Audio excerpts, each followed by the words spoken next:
Chinese court just made a landmark decision.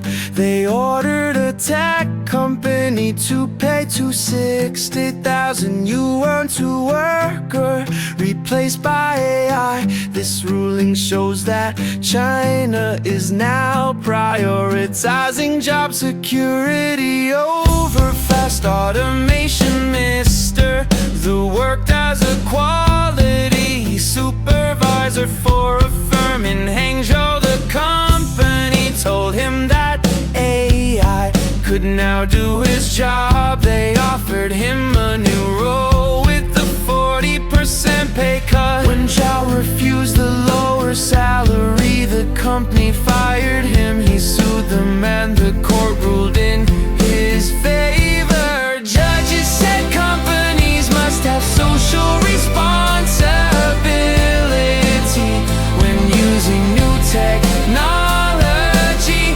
They cannot simply fire people to save money on tech upgrades. This case is famous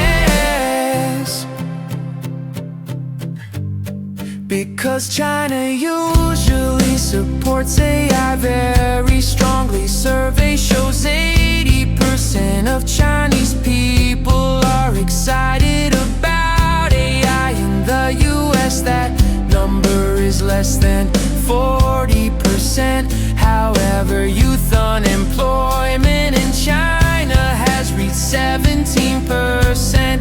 This high number's causing a shift in government policy. Officials used to say AI would only create new jobs. Now they are worried about people losing their current ones. Experts say companies must now pay the price for replacing humans. Workers cannot be forced to pay for a company's tech progress. As it said, companies must have social responsibility using new technology.